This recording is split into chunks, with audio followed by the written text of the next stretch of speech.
So today we're going to trim a bowl and we're going to chatter it to give it another surface.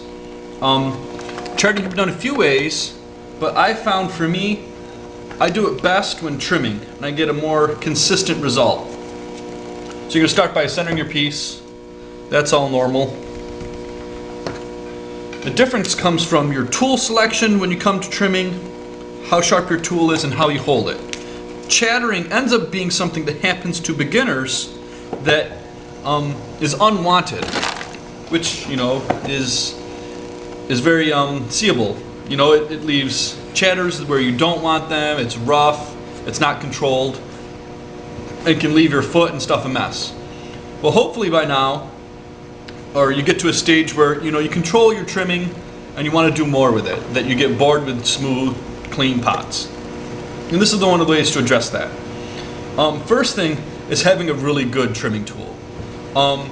There are Dolan tools which are good, but there are better. I mean, these are a great tool, but you can get better. Kemper came out with a set of tools. Do I have any Kemper tools?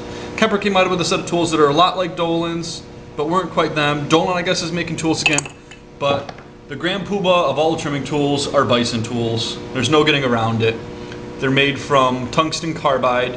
They dull very slowly. This one's still sharp enough to cut me, and I've been using it for maybe about a year. It's just a fantastic tool, and I don't get paid from them.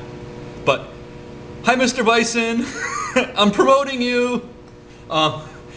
These are fantastic. This is the only one I have. They're expensive tools. I believe this one was about $60. But when it comes to trimming a lot of pots and not having to worry about your tools getting dull, having to sharpen them, this is the way to go. I mean, I've gotten $60 worth of this tool by far. So, trimming. First thing you want to do is trim it, like a normal pot.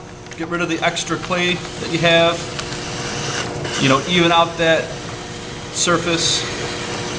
I'll trim the inside of it here. So we're all on the same page. You want to trim it normal. Get it to where you would normally get it. And then we'll do the fun stuff.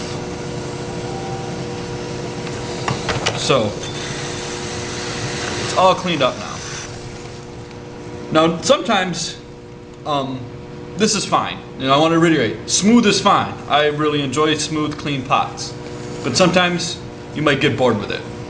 So, you've got your trimming tool. You're going to hold it with your finger just touching the part where the tool connects to the handle. I'm going to lightly grip the handle. I'm going to start pressing it on the pot, and it'll start to vibrate. And I don't know if you can see it on here.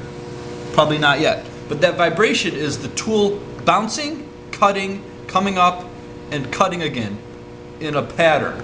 It doesn't cut all the way around, so it starts to chatter.